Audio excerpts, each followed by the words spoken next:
kozanga mbongo eza pasi na motema mama, kozanga mutu eza pasi na motema mama, ekosila ye pasi na motema mama, ekosila ye bapasi na motema mama, kozanga biloko kolia eza pasi na motema mama, kozanga bolingo ya fami pasi na motema mama, ekosila ye pasi na motema mama, ekosila ye bapasi na motema mama. Oui, bon, salut à tous. Bandeko Balandia, EHP Media. Et partout, vous êtes tous les qui vous avez belé, vous êtes connectés, branchés, puis scotchés. Na ba téléphone, na ba smartphone, na ba écran, vous avez belé déjà pour na pola d'abissou. Et nous vous saluons, nous vous disons aussi merci pour la bonne foi et bonne volonté au Bozanango envers chaîne Nabiru Naramingi et EHP Media. Et surtout, tous à quoi assister. Bobo Sanarate n'a pas s'abonner, il faut s'abonner, abonne-toi massivement sur EHP Media. En tout cas, là, je t'assure que tu ne seras jamais déçu dans EHP Media et vos commentaires, vos partages avec la malheur mingi. Je sais qu'il y a des gens qui se posent la question, on va toujours est-ce que EHP Media c'est une chaîne chrétienne? Oui, je viens vous dire que EHP Media, c'est une chaîne chrétienne que nous avons pour édifier le peuple de Dieu par rapport à l'enseignement où il commis et béni dans mon kilo où ils n'ont apporté rien, ils ont ça et l'autre côté na vie il y a pas na compte à nous, nous avons avec ma serviteur, homme de Dieu, nous avons pour éclaircir où est la parole de Dieu. Oui, en tout cas, tout signé, au commenter, au aimer, au partager, partout na WhatsApp, Facebook, na TikTok, et que la malheur Nzambe a posé na Kupambolayo. Et je dis merci à mon créateur, celui qui m'a créé. Si je suis en vie comme ça, m'a créé des obstacles, des difficultés, mais il est toujours là pour me garder, me protéger. Tout péché Nzambe, merci. Et pourquoi pas dire merci à la grande famille, la famille Amani, la PC merci et pas à papa Osé Amani, là où il est, la PC n'a merci Mingi. Et pourquoi pas dire merci à le fils, le jeune boss, papa Mwanda Amani, là où il est, tout PC n'a épée, maton, Mingi, Penamino, Baïno, sur besoin d'Abisso, Nathan Ogo, c'est bien votre sœur, la dernière Tita. Oui, bien merci. En tout cas, les boss na bino pour na kolobela na tina hotel makamambo kana biso to baramba na bala surtout kolobela yango en tout cas tous aba hypocrite pe tous aba goigo voir même les boss nzambe parce que mboka oyo ezamboko nzamba pesi biso celui to bito bana obeta makambo sur 40 en tout cas ekozala malamu te. Et bien que tous appelons dans ma camus sous mes lèvres, puis que la macambo est tellement bon cannabisson et naïe bosso na bino avec beaucoup de regrets. Vraiment je suis inquiète par rapport à ce sujet où ils sont très sensibles bon moi c'est biso passe mais puis tous amis tout là est-ce que tout ça la sous confiance c'est pas nani tout ça la confiance est pas nani espoir à tout ça na nani et on a comprendre pour payer ça quelque espoir dans Nzambe et confiance parce que sur hôtel il m'a dit peut-être il a changé en tout cas il vous a la mamie mais avant toute photo que dans hôtel si j'ai l'impression qu'on a le lot naza ko rappeler na yo nabi ko bossa déjà mais ko bossa na commenter partager liker aimer et ko za malamu mingi partager un mot partout et puis ko bossa na yo toujours la ndanga na s'abonner abonne-toi sur EHP Media. Oui, si je n'ai pas mon col, na levo to kolobela beaucoup, na Italie na tina ya Constant Mutamba le premier ministre, le ministre de la justice Constant Mutamba. O ngamoko na lobaka toujours. Pour moi, azaloko la nouvelle génération bon exemple politique, nouvelle classe politique, je dirais. Pour moi, azal nouvelle classe politique. Na côté la changement ou amemi na mboka na biso na moi quelque temps oyo ayi comment est-ce que makambo et bon moni moi muki côté la été moi côté ordre surtout na makambo tali kuluna en tout cas moi qui m'est côté par rapport aux ezalaki na justice mais hormis cela makambo sali biso passé on a hôtel koloba tout peut espoir et pas nani peut d'autres confiance et pas nani nalobaki faut kotia toujours confiance epa nzambe. En tout cas makambo toyoki à propos ya Constant Mutamba esali pasi mingi, esali pasi mingi kotala ete Constant Mutamba aza bongo ministre ya justice bomonaka commerce ke ye moko atelemelaka azotelemela badétournement makambo bato bazosala politique bamakambo bazosala etusa ye aza wana mpona kotelemela bango mpe kointercale bango na ntina ya mboka ekende liboso. Mais quant à cela, il a tombé dans eloko wana. En tout cas, vrai ou faux, Ozali député national élu Yakisangani. Vrai. Vrai ou faux, Ozali élu député national ya Union Sacrée. Vrai. Vrai ou faux, Ozali dans la même famille politique pour Mokonzambo Félix Tshisekedi Antoine Tshilombo. Vrai. Très bien. Vrai ou faux, il y a eu réellement détournement dans l'argent de l'indemnisation, il y a des victimes Yakisangani. Oyo Uganda ezali ko déverser na état congolais. Vrai.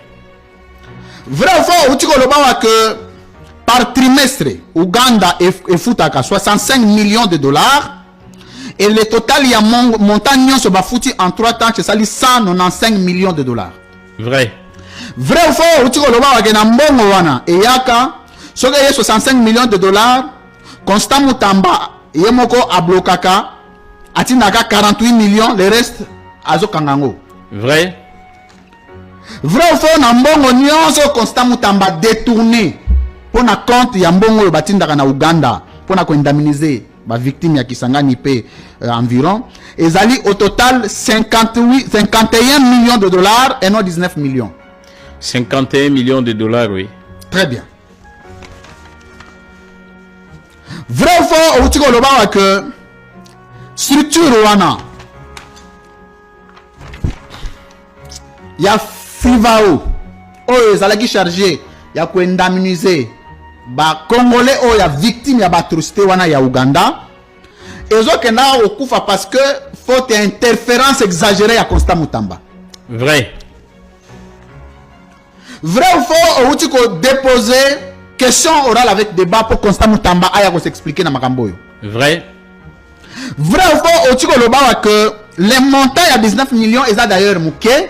Parce qu'après l'investigation, en tant que député national élu à peuple, paye à circonscription, il y a Kisangani, Mbongo Zali 51 millions de dollars. Vrai. Asali Nangonin. Il faut aller à l'Assemblée nationale pour nous expliquer. Yo en tant que député national élu à peuple, ou Ero Yoki, que ministre net à justice, ou Azali, Kopé Sabatouba leçon, a détourné 51 millions de dollars. Est-ce que vous allez fier? Il y a la députée Namboka Lokola wana? Oui, Nazali fier que la députée. Pour apporter déjà parce que voilà, les musala oyo peuple latino qui bisoto sala yangoyo. Tango mokonza mboka Félix Tshisekedi akendaka libanda ya mboka. Azo représenter état congolais. Regarde oyo ba paya batalaka nango sur chef de l'état en matière de gestion de fonds publics. Ezali regard respectueux ou pas? Je pense qu'il faut faire la différence. Honorable Zela. Ouais. Dans le but, non, la différence ou pas la différence. Dans un niveau, il y a une équation mathématique à la wate. Dans bandeli question. Tango, bamona mokonza mboka Félix Tshisekedi azo représenter État congolais. Libanda. Est-ce que bapaya, bazalaka, bamona kaye comme état d'un État respectueux dans fonds publics ou pas? Oui, bah mon akaye ba yebi ke mboka eza na ba problème. Est-ce que mokonza mboka Félix Tshisekedi azali bien réputé en tant que chef de l'État na mambo etaleli usage ya fonds publics ya l'État na mboka na biso? Na yebi ke mokonza mboka a responsabiliser mutu na mutu na gestion ya mboka esika oye azali. Responsabiliser Batu, place Yazali, c'est comme ça qu'Azali. Dans le en tant que garant, na statut na ya garant. Est-ce qu'Azali bien réputé et Mboka na Yazali bien réputé en ce qui concerne la gestion des fonds publics? En tout cas, président de la République, il n'a pas répondre. Président de la République a beaucoup. Vous avez Mélana Noumaya, tu respectes le droit de l'homme. Mélana Noumaya.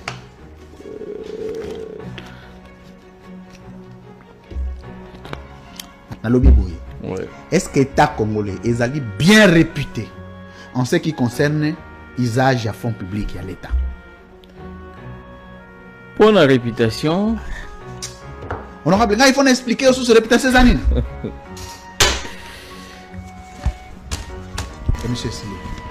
Pour permettre bino boye be pa iwa bazali na banzi bo ko mona ye na bilili ne ko marle vuvu azali na bomoi akufite azana nga elongo na minute to zai na ye nde yango na ko tuna ye motuna liboso ne ko marle vuvu to moni yo awa na hôpital nzoto tungisi moke est-ce que bandai ko bela okendaki voyage dikamango eza nini oyo komi so komona na hôpital na mokolo ya lelo dimanche ne konono merci ya liboso ezali pas cité mawa na bokonzi ya IDPS pour babunda 37 ans pour la démocratie. La démocratie, ce n'est pas simplement les élections, respecter les cibles électorales, mais aussi la liberté d'expression, mais aussi la liberté d'opinion, mais aussi la liberté de penser. Ne pas vouloir adhérer, ne pas adhérer à ma principe on a tout, ça dit que comme une pensée unique, la partie État. Mais mingi na ko lancer message na Costa Mutamba. Ce qui m'est arrivé, c'est monsieur Costa Mutamba. Mutamba salini. Nolenge moko asaki na janolo pepe ndengali nkasa na ngai tindi ba service na ye témoin na ngai ya liboso ezali kuna biso le père Kubangila azaki tango bato wana bayaki je ne peux pas citer quel service mais c'était des services de sécurité ya mboka na biso oyo na koloba te déjà manipulé mais qui se laisse être utilisé par Costa Mutamba qui d'ailleurs n'arrive pas bien faire son travail. Et est-ce que bakangaki yo tozalaki wapi exactement pour le nom tant okuta yo hôpital précision wana bakongomani balingi bayeba na lobi ke bato balayoki bato balobi na kufi bakangaki nga te bakangaki nga te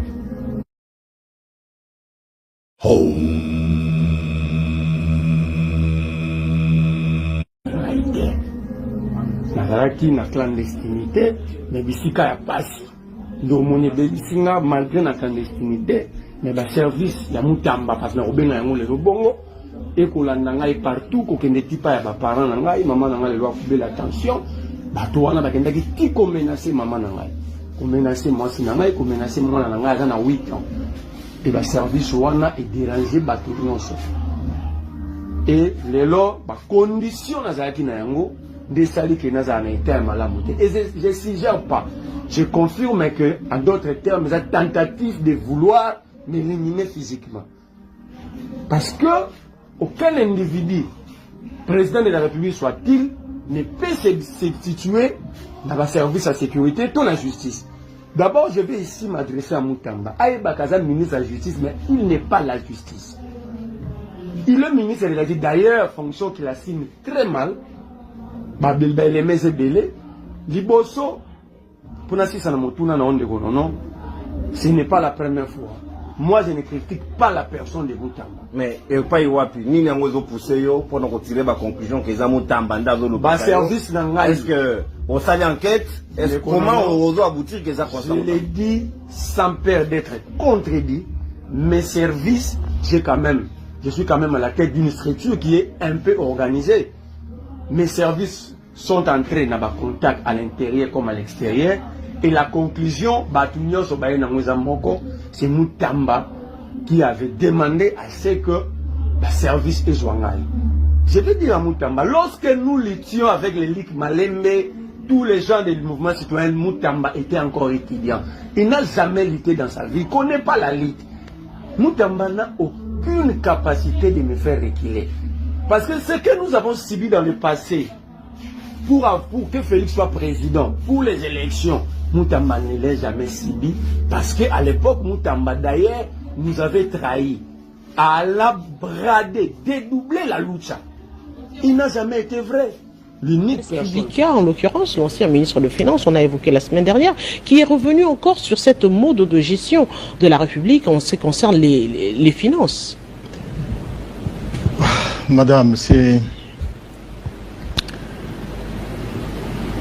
vraiment le point qui choque dans notre gouvernance aujourd'hui. Vous comprenez, je suis de l'Union sacrée, mais c'est une question qui met mal à l'aise les bonnes consciences. Mobutu ressuscité aujourd'hui, il va être surpris de la manière dont on a érigé la corruption, la malgouvernance en sport national. Je dirais même que c'est devenu une compétition. Des millions et des millions de détournements. Et ça fait plus de 6 ans depuis qu'on en parle. Mais sur ce plan, sincèrement, rien ne bouge. Et ce n'est pas normal. La justice qui devrait sévir ne joue pas franchement son rôle. Parce que après l'arrestation et la condamnation de Dr Oli Ilunga, je me rappelle, je crois en 2019, en tout cas, tout le monde a pensé que ça commence à venir. Et il y a un certain espoir qui a été suscité. Mais malheureusement, on s'est rendu compte qu'il ne s'agissait pas bien de lutter contre la corruption ou contre le détournement des deniers publics. C'est la justice, on a comme l'impression qu'elle fonctionne quand il s'agit de régler les comptes. On a parlé ici de 9 millions dans l'affaire Julia Lingueté. C'est la présidence de la République. Aucune tête n'est tombée. Et on a vu des gens promus. Ça nous met mal à l'aise. Aujourd'hui, des gens sont arrêtés selon qu'il s'agit de... Je ne veux pas citer des noms, mais on a comme l'impression que c'est des individualités. Après Oli Ilunga, pour le même cas, il y a eu Etienne Ilongondo. Exactement. Qu'est-ce qu'on en a fait? Vous savez, quand c'est Mukalenga, Mwifi Moulenga ou je sais pas moi, Mambweni, ou la justice apparemment ne fait pas bien le travail. Mais les cas et sont, ça les nous cas met sont mal à l'aise. légion lorsqu'on Je parle ne peux de la pas gouvernance. défendre aujourd'hui notre gouvernance et essayer de jeter des fleurs sur ces cas de figure. Ça nous met mal à l'aise. Et je rappelle aussi ici que, à côté du fait que la bonne gouvernance soit la clé pour le développement, un co-débatteur l'a dit, j'ajoute en disant que c'est le symbole même de la cohésion nationale. Cette question de deux poids, deux mesures brise cet élan de cohésion nationale. Mais il faut vraiment qu'on fasse quelque chose. Aujourd'hui, nos provinces sont gérées comme de petites boutiques familiales. Le président de la République, je me souviens, il avait dit que chaque 6 mois, il ferait... Il ferait de sorte à ce que là où il y a corruption... On a toujours que constamment dans une nouvelle classe politique. On a mis bon changement dans le cannabis, comment est-ce que ma cambo a avancé, ma cambo a évolué petit à petit avec lui. Mais hormis cela, nouvelle qui constamment a détourné beaucoup, ça 51 millions de dollars en tout cas. Ça ne sont pas signé. Et jusqu'à présent, on se demande, en tout cas, tous ceux qui peuvent comprendre parce que tous cannabis, il faut que le bélayango et nouvelle en tout cas, et ça ne pas signé. Tout de suite, tous les hypocrites, même la mission, tous les goïgoï, et ça il faut toujours que le bélayango na libota et la population. En tout cas, Bandeko Balandi, affaire 39 millions, ça la passe bien que ba makambo ezobima ya ndenge na ndenge makambo ezobima ndenge na ndenge ndenge tote koloba ba misusu bazoloba o 351 millions misusu balobi 39 millions en tout cas tozoyeba nanu te montant exact jusqu'à présent en tout cas tozoyeba yango te mais 39 millions o eza député il y a un député o atelemi pe azoloba liboso ya bato. En tout cas, malobane sali pas mingi, et sali vraiment pas mingi. Na koloba ete bango moko ba député en tout cas ceux qui ba moni bango ba yi ba ko humilier bango parce que tozo luka pe na mboka na biso tozo luka kimia voire même tozo luka commerce que pour collaborer na ba américain pour que kimia kota na mboka na biso mais tozo mona toujours makambo ezo silate makambo ba détournement ezo silate bakotayo esika wana en tout cas tango okoma no wana bande koloba su changement mais tango bakotayo wana okomi susu kobebisa yo mpe susu okomi susu na habitude oyo baninga mosusu bazalaki nango boye mboka ekobonga ndenge nini parce que mutu na moto azoya na intérêt na ye mutu na moto azoya na baintérêt na ye nga mpe ntango ekóma tour na nga nazwa ye nga nakende nga mpe ntango ekóma tour na nga nazwa ye nga nakende antuka makambo oyo ezosala mpasi mingi makambo oyo affaire 39 millions mais nakotala ete eloko esali susu mpasi mpe mawa mingi Constant Mutamba aza ye moko te aza ye moko te aza pe azalaki bongo na collaboration na ministre ya finance ainsi que ministre ya budget en tout cas complot wana esalamaki entre bango misato Constant Mutamba pe aza na kati makambo ezosala biso mpasi makambo ya corruption to ya corruption ekomi élevé komi très élevé na mboka na biso boye biso nyonso tozoluka mboka avancé mboka ekende liboso makambo echange peuple se retrouve akoma kovivre vie ya malamu mais mutu bato na bato bazoya wana na bapropre intérêt na bango intérêt kobongisa bavie na bango ya bana na bango mena mpona mboka mpona population parce que biso nyonso toza bana mboka toya kotika mutu te totalaka kaka comment est-ce que bino bozobonga comment est-ce que bozoyiba mbongo ya leta mais tandis que bato misusu baza mpe na posa babénéficie na oyo etali bisengo ya mboka na bango mais eza ndenge wana te komona ete comment est-ce que son excellence azobunda pour que kimi ekota na mboka makambo badétournement oyo esila mais ezosila te ezobakisama kaka makambo ko avancer ndeni na mboka na biso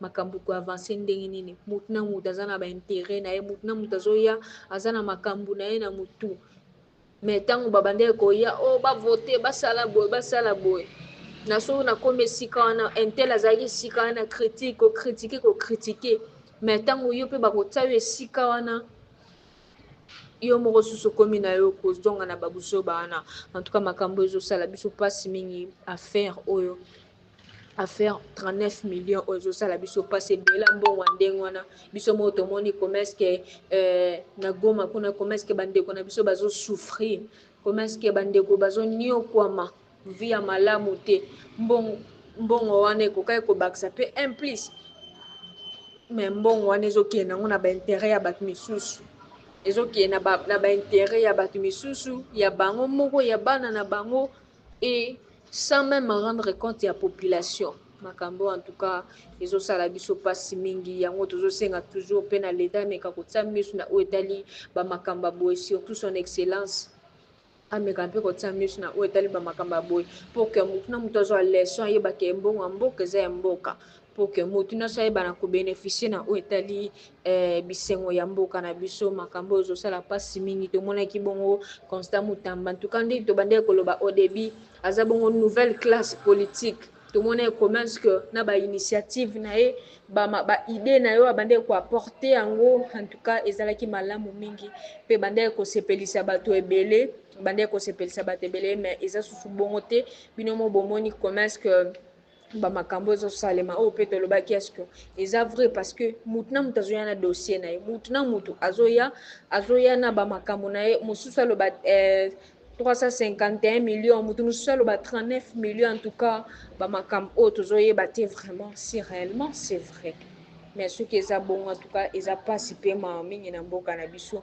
pourquoi congolais tokozala na façon de vivre ya lolenge pourtant tokokaki koprogresse mboka na biso ekende liboso mais tozozonga toujours na nsima jusqu'à présent toza na makambo badétournement toza na makambo oyo moto adétourne eloko boye moto asala eloko boye mais tandis que ole to avance bamakambo ezosala mpasi mingi oui yango ezalaki sujet na biso ya mokolo na lelo et topesi na bino merci mingi mpona confiance wana bozalaka nango na chaîne na bino oyo bolingaka mingi topesi na bino matondo mingi bocontinue toujours na yango c'était votre sœur oyo bolingaka mingi nga mpe nalingaka bino tellement ya trop en tout cas soki nzambe acontinue na kobatela biso tokozonga susu wana à très bientôt. Kozanga mbongo eza pasi na motema mama kozanga mutu eza pasi na motema mama ekosila ye pasi na motema mama ekosila ye bapasi na motema mama kozanga biloko kolia eza pasi na motema mama kozanga bolingo ya fami pasi na motema mama ekosila ye pasi na motema mama ekosila ye bapasi na motema mama